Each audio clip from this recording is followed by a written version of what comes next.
Oi, eu sou a Natália, eu sou assexual e não binária e não precisa se preocupar com pronomes, porque você pode me chamar de ele ou de ela, que não tem problema. Tem outras pessoas aqui, então elas vão dizer o que elas são também. Meu nome é Abimael e eu sou bissexual. Thalita? Meu nome é Thalita, eu sou sapatão. Daiane? Daiane, sapatão.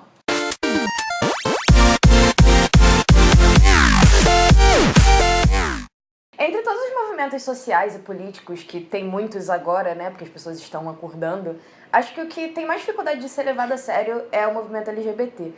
A gente geralmente é colocado nessa categoria de que as pessoas pensam que é tudo festa e glitter e Sense8 e pegação. Aliás, hashtag descansa em paz Sense8. E em parte eu acho que isso tem muito a ver com esse pensamento de que as pessoas acham que tipo gay só tá chegando agora e que não existia antes. E a gente tem uma dificuldade de saber sobre história do movimento LGBT, ninguém sabe de onde veio, como é que surgiu. Então vamos lá que eu vou dar uma aulinha de história sobre esse movimento de forma política, como é que ele surgiu, de onde é que veio esse movimento moderno LGBT. O coração do movimento moderno LGBT veio lá dos Estados Unidos, então eu vou falar bastante de história norte-americana. Não adianta vir com esse papo de mas a gente é brasileiro, porque na escola vocês estudam história europeia, estadunidense e tudo mais, e ninguém reclama. Então, né, vamos focar. Vamos falar sobre a rebelião de Stonewall, que aconteceu dia 28 de junho de 69 e é considerado o maior evento da história do movimento LGBT e também é o responsável pela criação da primeira parada gay da história. Para dar um contexto, nos anos 60, ser homossexual era considerado não só doença mental, como também crime. A Associação Americana de Psiquiatria só foi tirar a homossexualidade do Manual Estatístico de Diagnóstico de Doença Mental em 73. E a Organização Mundial de Saúde só foi tirar em 1990. E eles tiraram por motivos óbvios, né? Que desde que essa teoria de que a homossexualidade tinha ligação com doença mental, que foi, tipo, em 1800 e pouco, foi criada, ninguém nunca conseguiu provar. Tiveram inúmeros estudos e ninguém conseguiu achar uma ligação entre doença mental e homossexualidade. Mas enfim, lá nos Estados Unidos era bem comum as pessoas serem presas por serem gays na época. Nova York, que era a cidade com a maior população LGBT da época, tinha leis super rígidas contra sodomia. Tinha leis que proibiam bares de servir bebida alcoólica para homossexuais. A polícia frequentemente invadia bares que eram frequentados por homossexuais para prender os clientes. E por aí vai. No meio disso, o Stonewall Inn era um bar de Nova York que era conhecido por ser frequentado por gays, lésbicas, trans, drags e por aí vai. O bar era meio que um pé sujo de quinta categoria que funcionava na ilegalidade, não tinha licença para vender álcool, então eles vendiam drinks que eram meio aguados e estavam mexidos, não era tipo álcool puro. Eles não tinham saída de emergência para caso de incêndio, tinha problema de encanamento, tava tudo cagado. Mas ele era um lugar que era badaladíssimo, porque ele tinha fama de não ser invadido pela polícia com tanta frequência. E o motivo pelo qual ele não era invadido pela polícia com tanta frequência era porque os donos desse bar eram mafiosos. Isso era bem comum nos anos 60 e 70, nos Estados Unidos, os bares serem de mafiosos. A máfia era bem mais espalhada do que é hoje em dia.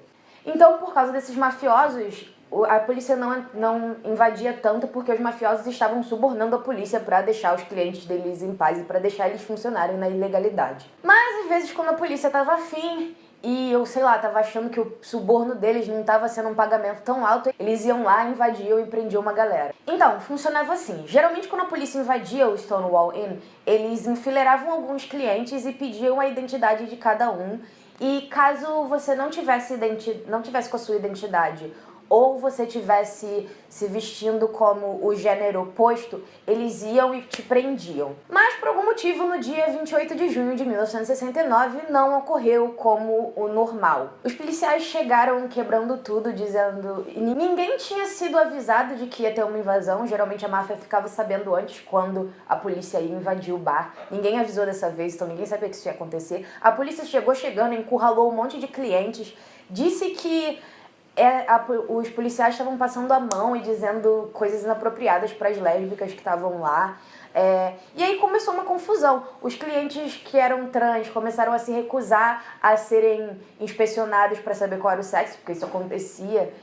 Geralmente os policiais levavam as pessoas trans pro banheiro, quer dizer, alguns clientes pro banheiro, e checavam se a genitália da pessoa correspondia com a roupa que ela estava usando. Tinha essa regra de que você tinha que usar pelo menos 4 itens de roupa que correspondia ao gênero que foi designado para você quando você nasceu, que tá lá na sua identidade. Eles chegaram batendo nas pessoas, xingando as pessoas, e isso meio que causou uma revolta espontânea. Tinha mais ou menos umas 200 pessoas dentro do bar e mais algumas centenas do lado de fora, e dessa vez as pessoas não estavam obedecendo à polícia e estavam completamente cansadas da forma como elas estavam sendo tratadas. Mas a confusão estourou mesmo quando essa moça lésbica, que também era uma drag king, né, que é como se fosse o oposto da drag queen, que é uma mulher que se veste de forma exagerada como homem. Essa moça, o nome dela é Stormy Como é que é? Essa moça, o nome dela é Stormy DeLaverie, não sei como é que se fala. Ela, quando estava sendo levada pro camburão, ela gritou para as pessoas que estavam na rua: por que vocês não fazem alguma coisa? E aí, elas fizeram. E aí começou uma puta confusão. As pessoas começaram a jogar pedra na polícia, a queimar coisas, a quebrar vidraça, a jogar tijolo. E estourou basicamente uma confusão, um monte de gente começou a vir também e se juntar. E aí quando você vê, quase 1000 pessoas estavam contra esse grupo de policiais que tinham invadido. Dizem que enquanto os reforços da polícia chegavam, mulheres trans formaram uma fileira e começaram a dançar cancan, gritando para os policiais: nós somos as garotas de Stonewall, nós usamos nossos cabelos em cachos, nós não usamos calcinhas, nós mostramos nosso pelo pubiano. Eu juro que isso faz sentido porque rima em inglês. Mas enfim. E pelo visto, isso não deixou os policiais muito felizes, porque, né, eles foram provocados e aí rolou mais porrada. Muitas pessoas apanharam, mas graças a Deus ninguém morreu nessa revolta. Teve mais manifestação e briga contra a polícia por volta de mais 6 dias depois. As pessoas continuavam voltando pro Stonewall e pichando paredes pela redondeza com frases de orgulho gay, e a polícia voltava lá pra brigar com eles e mais gente aparecia, e aí continuavam tendo mais revoltas. E assim, o mais importante de entender é que antes de Stonewall, nada dava certo com o movimento LGBT. Todas as organizações LGBTs que existiam antes, elas acabavam sendo descobertas e todo mundo ia preso. Você não podia ter gay no nome da sua organização, porque senão a polícia ia lá e te prendia. Tentaram fazer protestos pacíficos antes, como teve um negócio que foi um sip-in, porque como pessoas homossexuais eram proibidas de beber álcool em bar, teve um grupo de homens gays que chegaram dizendo que eles eram gays e que eles queriam beber como forma de protesto. Teve passeatas também pequenas de pessoas que estavam tentando fazer manifestações pacíficas pelos direitos homossexuais.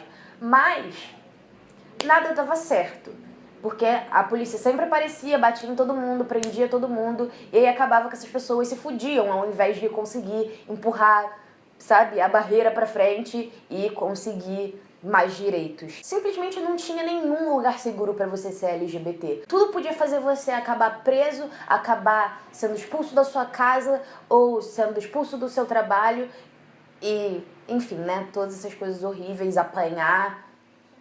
Ainda pior do que isso já acontece hoje em dia. E Stonewall foi a gota d'água. As pessoas estavam cansadas de ser tratadas como menos do que um ser humano.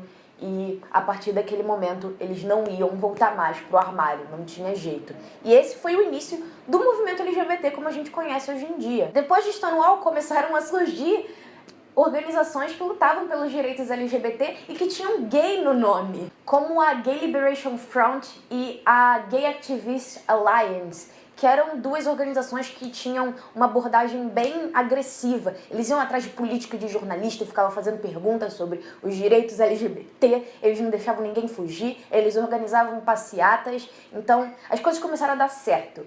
E um ano depois de Stonewall, no dia 28 de junho de 1970, é que as coisas realmente vão ficar bem grandes e icônicas, porque a primeira parada gay aconteceu. E na época ela nem se chamava parada gay ou parada de orgulho gay, parada de orgulho LGBT, não tinha orgulho nada, era a parada de libertação gay. Porque, né? Eles estavam querendo apenas não serem presos e não serem escorraçados. Depois desse ano de 1970, no ano seguinte, essa parada já estava se espalhando por todos os Estados Unidos e, pelos anos a se seguirem, iam se espalhar pelo resto do mundo. Pronto, nasceu o movimento LGBT. Infelizmente, a parada gay só veio para o Brasil em 1997, ou seja, ela é tão velha quanto eu, tenho 20 aninhos. Mas hoje em dia a gente pode se orgulhar e dizer que a parada gay de São Paulo, que foi a primeira parada gay do Brasil, hoje em dia a gente tem mais em outros estados, mas a gente pode se orgulhar e dizer que a parada gay de São Paulo é considerada a maior parada gay do mundo. Pois é, então, deu pra perceber que a parada gay e o movimento LGBT nem sempre teve essa cara toda de festa, né? Mas é bom lembrar que não é ruim que a parada gay hoje em dia tenha cara de festa, porque a gente tem muito motivo pra celebrar. Olha todo o caminho que a gente percorreu, desde Stonewall e aquela porradaria toda e aquele sofrimento todo pra hoje em dia. Se hoje a parada LGBT pode ser uma festa, uma celebração de quem você é porque 50 anos atrás tinha gente tomando porrada em Stonewall. E se você acha que não precisa celebrar, precisa sim! Olha só o progresso que a gente fez. Pra quem não se encaixa nesse padrão heteronormativo que a sociedade impõe na gente, você tem que ser hétero, você tem que ser cisgênero, você tem que ficar... Se você é homem, você tem que ser homem, se você é mulher, você tem que ser mulher. Pra quem não se encaixa nesse padrão, celebrar sua identidade de gênero ou sua identidade sexual é um ato político. Ainda é, porque a gente não pode celebrar o ano todo. Porque a gente não pode celebrar o ano todo e não tem mais ninguém celebrando por a gente. É só a gente que pode celebrar. A gente pode não estar mais sendo preso pela forma de se vestir ou com quem a gente troca uns beijos, mas a gente ainda sofre uma barra. Ainda tem muita gente sendo expulsa de casa, perdendo emprego. Muito jovem LGBT vira morador de rua. Muita mulher trans ou homem trans acaba sendo prostituído e indo morar na rua também. O Brasil é o país que mais mata travesti no mundo. A gente ainda tem um caminho muito longo a percorrer, apesar do outro caminho longo que a gente já percorreu. Mas ainda assim a gente tem muito que celebrar. Então que a parada LGBT seja uma festa mesmo, porque a gente tem um motivo para comemorar. Ninguém mais está sendo preso por ser gay. Eu espero que essa pequena aulinha sobre o movimento LGBT e sobre a história da rebelião de Stonewall sirva para ensinar algumas pessoas o porquê que a gente tem que lutar e sobre o quanto a gente já lutou. E por que a gente ainda merece celebrar quem a gente é pelo menos uma vezinha por ano. E é isso. Oi, eu sou a Natália, eu sou sexual e não binária e não precisa se preocupar com pronomes, porque você pode me chamar de ele ou de ela, que não tem problema. Tem outras pessoas aqui, então elas vão dizer o que elas são também. Meu nome é Abimael e eu sou bissexual. Thalita? Meu nome é Thalita e eu sou sapatão. Daiane? Daiane, sapatão. Entre todos os movimentos sociais e políticos, que tem muitos agora, né, porque as pessoas estão acordando, acho que o que tem mais dificuldade de ser levado a sério é o movimento LGBT. A gente geralmente é colocado nessa categoria de que as pessoas pensam que é tudo festa e glitter e Sense8 e pegação. Aliás, hashtag descansa em paz Sense8. E em parte eu acho que isso tem muito a ver com esse pensamento de que as pessoas acham que tipo, gay só tá chegando agora e que não existia antes.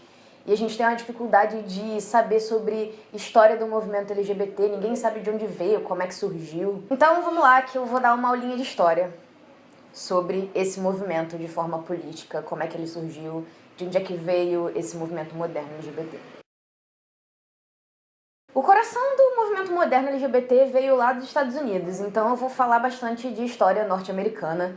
Não adianta vir com esse papo de mas a gente é brasileiro, porque na escola vocês estudam história europeia, estadunidense e tudo mais, e ninguém reclama, então, né, vamos focar.